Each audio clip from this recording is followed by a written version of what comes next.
जय हिंद, जय भारत।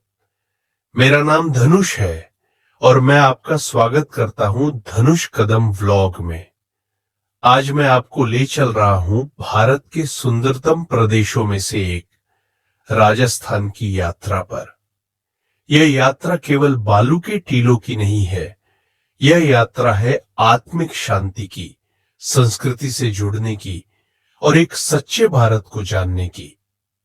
मैं मूलतः महाराष्ट्र के नासिक जिले से हूं, लेकिन मुझे बाइक चलाना, घूमना और विशेष रूप से भारतीय संस्कृति से जुड़े लोगों से मिलना अत्यंत प्रिय है।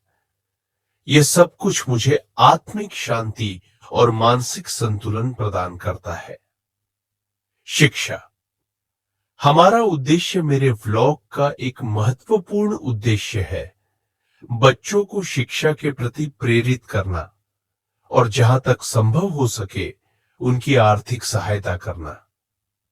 आज के इस आधुनिक युग में शिक्षा किसी विलासिता की वस्तु नहीं रही, बल्कि यह एक अनिवार्य आवश्यकता बन चुकी है। बाबा साहेब अंबेडकर ने कहा था, शिक्षा शेरनी का दूध है, जो पिएगा वही दहाड़ेगा। और जे अब्दुल कलाम ने भी कहा था, शिक्षा वह शस्त्र है जिससे पूरा देश बदला जा सकता है।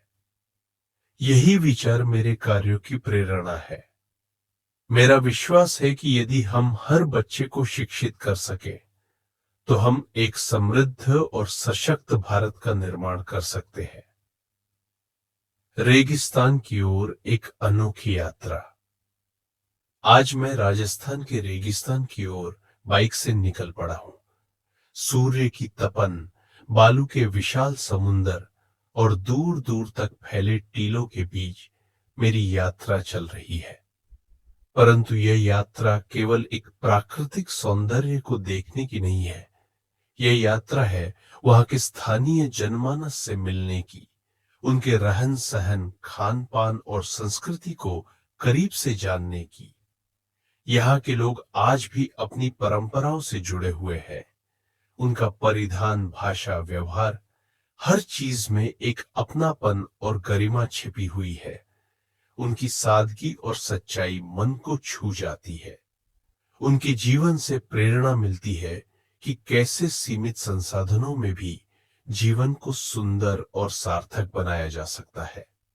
प्यास और अपनत्व, एक अविस्मरणीय अनुभव। जब मैं रेगिस्तान में 50 से 100 किलोमीटर तक बाइक चलाकर आगे बढ़ा, तो शरीर थक चुका था और वो सूख रहा था। प्यास इतनी लगी थी कि एक एक बूंद पानी अमृत समान प्रतीत हो रही थी। पानी की तलाश में भटकते हुए मेरी नजर दूर एक बुजुर्ग व्यक्ति पर पड़ी, जो अपनी बकरियां चरा रहे थे। मैं उनके पास पहुंचा, उन्हें नमस्कार किया और उनका कुशल क्षेम पूछा। मैंने विनम्रता पूर्वक पानी देने का अनुरोध किया। उन्होंने बिना किसी हिचकिचाहट के अपनी निजी पानी की बोतल से मुझे पानी पिलाया। उस पल में मैंने केवल पानी नहीं पिया, मैंने मानवता का स्वाद चखा। मैं भावुक हो गया। अपने पास रखे कुछ फल मैंने उन्हें अर्पित किए, फिर उनसे बातचीत की, उनके जीवन के बारे में, उनके खान पान और उनकी दिनचर्या को समझा। वे अत्यंत सरल लेकिन अनुभवों से परिपूर्ण व्यक्ति थे। उनकी आंखों में अपनापन और चेहरे पर संतोष की झलक थी। संस्कृति से जुड़ाव और आगे की राह। दादाजी से विदा लेकर मैंने उन्हें पुनः नमस्कार किया और अपनी यात्रा की ओर निकल पड़ा। इस छोटे से अनुभव ने मेरे मन में गहरा प्रभाव डाला। यह अनुभव सिर्फ एक मिलन नहीं था, यह था एक संस्कारों से भरे भारत से सीधा साक्षात्कार। मुझे गर्व होता है कि मैं ऐसे देश से हूं जहां हर मोड़ पर प्रेम, सादगी और अपनापन देखने को मिलता है। निष्कर्ष, शिक्षा और संस्कृति। भारत की आत्मा इस यात्रा ने मुझे यह सिखाया कि शिक्षा और संस्कृति दोनों ही भारत की आत्मा है। यदि हम बच्चों को शिक्षा से जोड़ सके और अपने मूल्यों को जीवित रख सके तो हमारा देश विश्व में सबसे आगे खड़ा होगा।